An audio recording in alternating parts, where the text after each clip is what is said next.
Thermometer or thermostat? Which one are you operating in life as and at?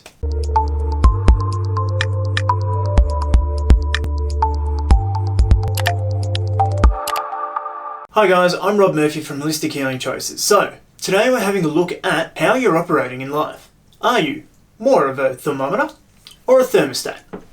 So, the thermometer, a useful, great tool that tells us the temperature about the world around us. Basically, as things get hotter, it goes up. As they get cooler, it goes down. It is 100% influenced by the environment around it. So, things that trigger it will make it raise up, or things that make it feel pretty low, lousy, whatever else, make it come back down. It is 100% influenced by its environment and what is around it. Now, that can be a good thing too, because we can find out what exactly is triggering us.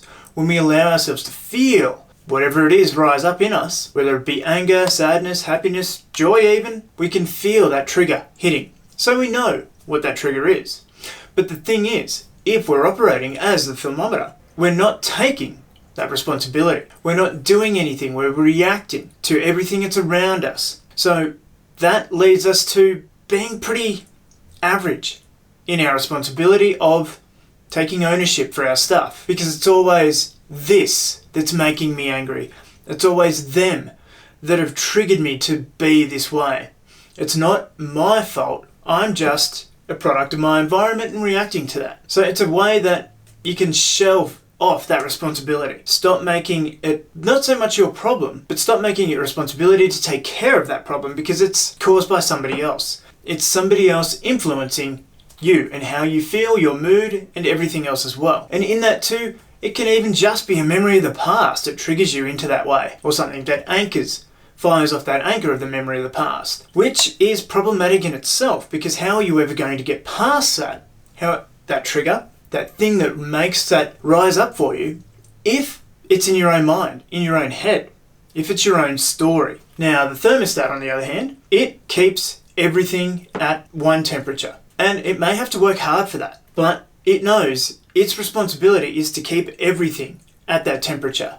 It works hard to influence the environment around it. Sometimes hard, sometimes not, depending on what's happening around it in that environment. Now, the great thing about that is it knows it's solely responsible for that. So if you're out there doing the work, putting the things in place so that nothing triggers you, nothing raises that temperature, you're operating as that thermostat. Now, this is a great metaphor for cause and effect. Here, we're living in effect with the thermometer because we're affected by everything. Here we know we are the cause of everything that's happening to us, our results that we get from life as well. We're not blaming anyone. Sure, things happen, but we do everything that we can to be at cause, to cause our results. Now, this is a great way to operate. It's not ignoring all of this stuff. It's not burying down our feelings or anything else either, because we're taking full responsibility for it. If we feel a certain way, okay, so why is that happening? How can I work at coming back to this temperature rather than going right off the scale with it? Now, this one does have to work a lot harder to maintain that. Think of actually the thermostat in your house when it's really cold out. It's gonna work its little butt off to keep it at 25 degrees Celsius, which is a nice, normal, calm sort of temperature. Now, it knows too that it's its full responsibility. But it can get help for that as well by us closing the doors. So closing the doors on some of those things that are triggering it, that are causing it to work hard. It identifies that door's open, the cold air is coming in, close that door, I don't have to work as hard.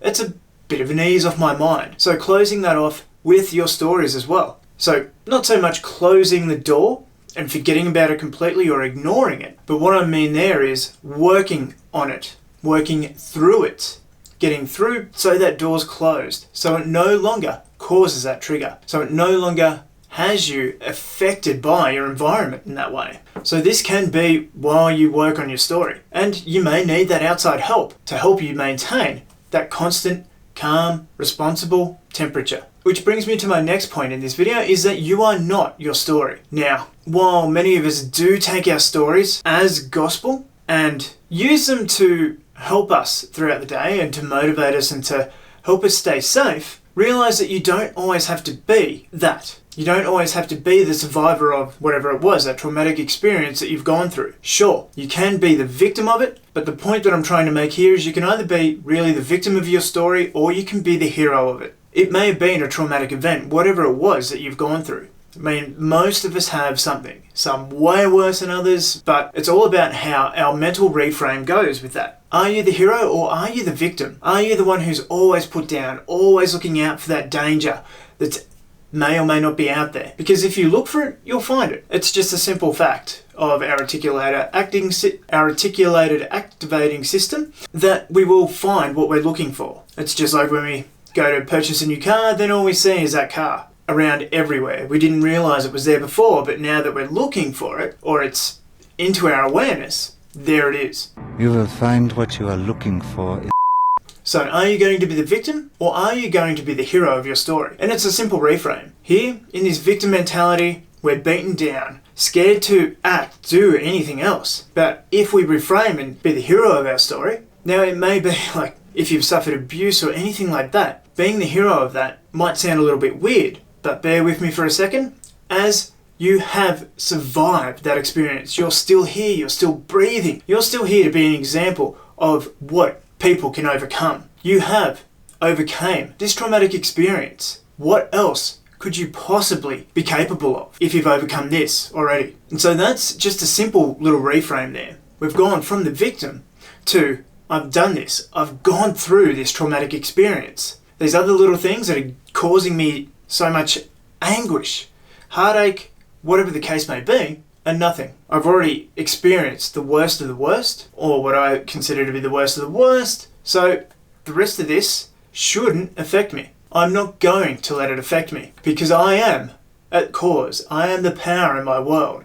And just start taking your power back. But anyway guys, that's it for this one. So, change that mindset, that mentality. Stop reacting to everything in your environment. Stop blaming others or other things or previous circumstances for what is happening with you at the moment. Start acting more like the thermometer. Start acting more like the thermostat. Being the power in your world, influencing the world around you, taking charge, being that steady, stable place that you can go through and do your goals. Know that it is your responsibility, that you are at cause. You are causing things. And take charge and reframe yourself from the story or let it go completely. While it may be hard, you don't have to forget it so much as like pretend it didn't happen, but just don't let it have that power over you anymore. But anyway guys, that's it for this one. I'm Rob Murphy and I will see you in the next video.